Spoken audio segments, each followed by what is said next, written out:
2026 is not going to be a normal law school admissions cycle because everything around the admissions process is changing at the same time. We're seeing federal loan options disappearing. We're seeing LSAT score inflation. We're seeing a massive spike in law school applicant numbers and way more competition for scholarships. And so, if you're applying to law school in 2026 and you don't adjust to these changes, you're going to get left behind, plain and simple. You cannot afford to play the game the way it worked 5 years ago. You've got to adapt to the way the game works now. For decades, law students had a simple playbook for paying for law school.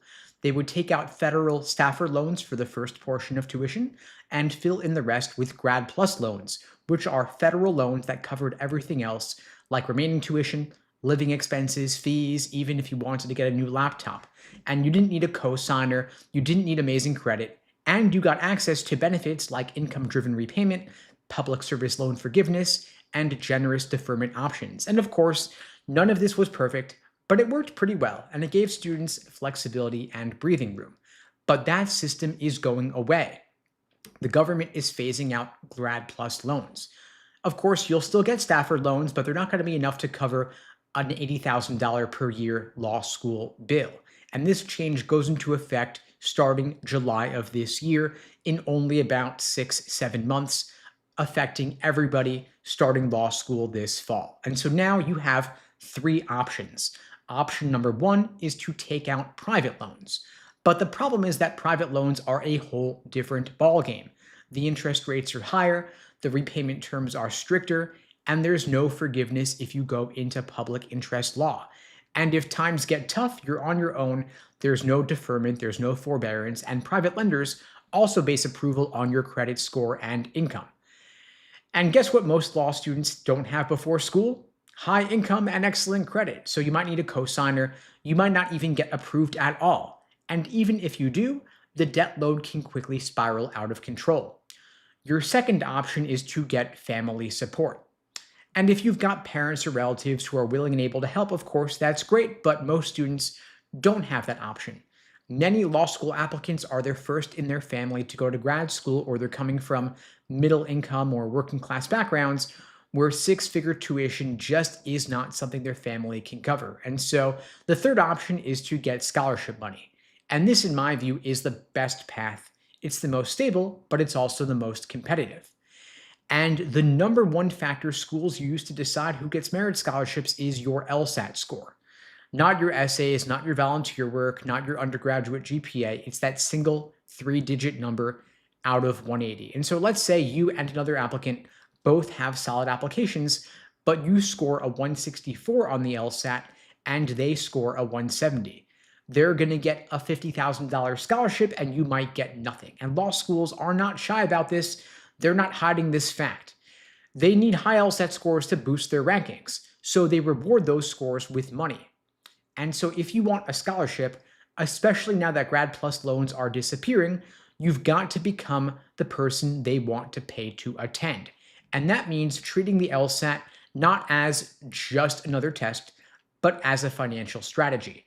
If you can raise your LSAT score by just 5 points, that could be the difference between paying full sticker price versus getting half off tuition, going into hundreds of thousands of dollars in debt versus zero debt, and choosing between your dream school and having to choose a safety school. And that's why the smartest applicants this cycle are putting serious focus on their LSAT prep now, because they know that without Grad Plus loans to fall back on, the best money is merit money. And merit money goes to the people with the highest LSAT scores, period. And in a typical year, LSAT registration numbers follow a predictable pattern. They rise a bit in the spring and they spike in the fall. But this year, things were different. LSAT registrations are up way year over year, in some cases up 50% year over year. And more LSAT registrations means more test takers, which means more applicants. And so the LSAT test taker numbers predict what the applicant pool will look like going forward. And so when we see early test dates filling up, we know that a flood of applications will also follow, because students know that if they apply earlier, they have a higher odds of getting in and more scholarship money still available. Of course, better to apply later with a higher score than earlier with a lower score. So if all else is equal, but the thing is that all else is not equal, because if applying, say, in February would allow you to get a higher score, better to apply in February and still go this cycle. Alternatively, you could take the LSAT in April or June and apply the second the applications open in the fall. Also a perfectly fine move, of course. Now, we have seen a significant increase in applicant numbers overall. Applicant numbers are up 50% over the past 2 years. And so for every 100 people applying 2 years ago, we now have 150 people applying for the same limited number of seats. Law schools, of course, are not going to suddenly increase their application numbers, their law school seats by 50% in just 1 year. And so it means it's a more competitive pool. And so you want to have the highest possible LSAT score when the pool is more competitive.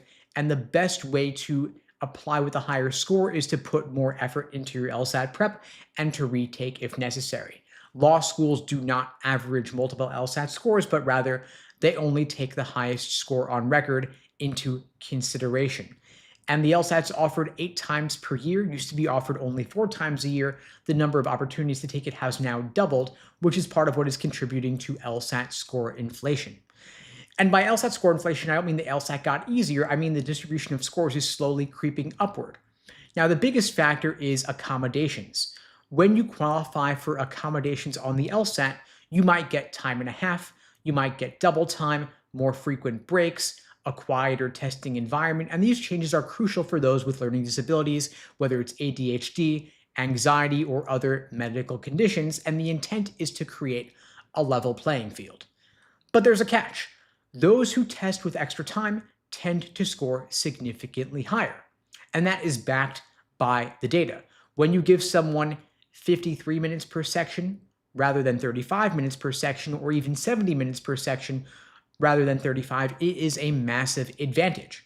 It means you can double check your answers, slow down on harder questions, and avoid silly mistakes. And those scores go up significantly, and they are not flagged for admissions. There's no asterisk or special category, no note that you got extra time, and everybody goes into this same pool of applicants. They see your score just like everybody else's, just one number out of 180, and both scores look equally strong on your score report. And that same number gets pushed to the American Bar Association, which in turn is where US News pulls those numbers from for inclusion in the ever important US News Law School rankings. And so all of this LSAT score inflation is pushing percentiles down and pushing medians up. So for example, scoring a 173 on the LSAT used to put you in the 99th percentile, but now you've got to get a 175 to be in the same 99th percentile. And that, of course, impacts your chances for admission and for getting scholarship money.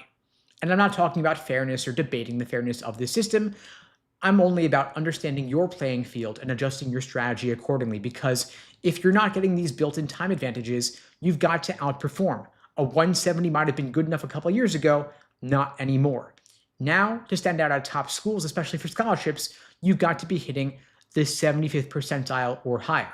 That's usually a 173 to a 175 at a top 14 law school, maybe 175, 176 at a school like Harvard or Yale or Stanford.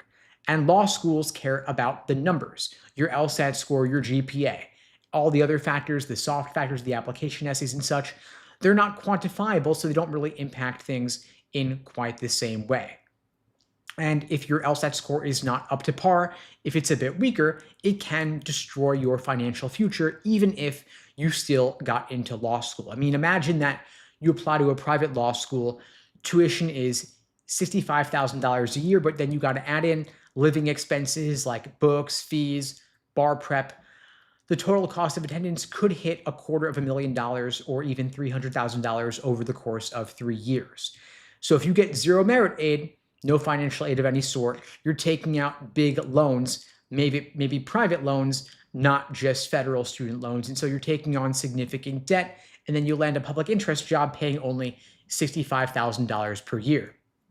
Now, you're making minimum payments that barely touch the principal on your loan. And so you defer when you can. You've got to push off to having a family, delay buying a home, and you're technically a lawyer, but you're financially stuck for the next 20 years. In contrast, If you take the LSAT seriously, you prep early, and you raise your score to a 172 or higher, you're going to the same school and then paying the same sticker tuition, but now you've got significant merit aid discounting the total cost of attendance. Much better situation. That's $35,000 per year in scholarships, $105,000 off the top, and now your total cost of attendance is dropping to only, say, $170,000 instead of nearly $300,000. So fewer loans, lower monthly payments. You can have more flexibility upon graduating law school. And so much better situation for you and for your family. And so your LSAT score is a financial lever. It's not a test, not a gatekeeper, but a lever that you can use to your advantage. And the best part is, it's the one part of your application that's still totally in your control. Of course, you can't go back in time to raise your GPA, you can't change where you went to college, but you can spend 3 to 6 months getting laser focused on this exam and on raising your score, and that could really move the needle over time. And so in 2026 now, when Grad Plus loans are gone and scholarships are more competitive than ever, the LSAT score becomes the most valuable asset you've got. Now, there are two kinds of applicants in every cycle. The first kind thinks they're being responsible by applying early, prepping hard, and chasing scholarships. The second kind thinks they're going to figure it out later. And I think you can guess which group ends up with money in the bank, multiple offers, and choices. If you are serious about law school in 2026, the best thing you could do right now is to start your LSAT prep earlier than everybody else. Most people treat the LSAT like they're cramming for a college midterm. They start only a month or two before, think they'll just review the basics, and then they panic when they plateau in the 150s. But smart applicants know this is the single highest ROI part of their application, so they give it 4 to 6 months minimum. If you start now, you can take the LSAT in April or June, retake it in June or August as a backup, and apply the second applications open in September, and lock in your score before the chaos of the admissions season begins.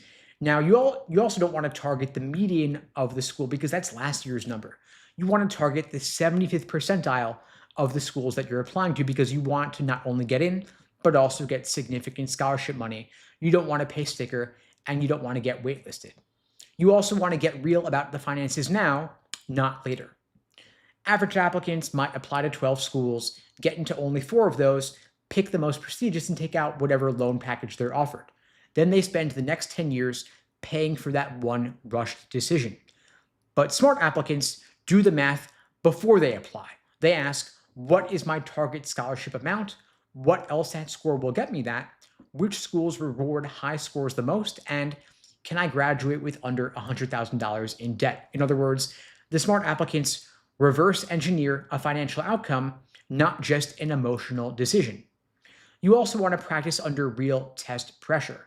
Not just taking test after test, measuring your results, being happy or sad about them, and then being disappointed and shocked when your official score drops 8 points from your best practice test. You've got to practice under real test conditions and review your mistakes in depth. Smart applicants take several tests under real-world test day conditions with 35-minute sections, no pauses, no music, no snacks, no stopping to check your phone. You treat it like it's game day because when it is game day, that way you're going to be ready.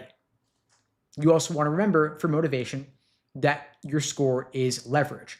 Higher LSAT score means better scholarship offers. Applying earlier means you're more likely to get in. And if your application essays are polished, you're going to make a better first impression. Law school admissions is like a negotiation. It's not a lottery. You're not begging to be picked or crossing your fingers and hoping and praying. You're choosing where you want to go, how much you want to pay, and what you want to get out of it, and then you reverse engineer that decision. And so know that law school is getting more expensive, Grad Plus loans are on the way out, competition's going up, and the most powerful lever you have to maximize your outcomes is to get the highest LSAT score possible for the best possible admissions chances.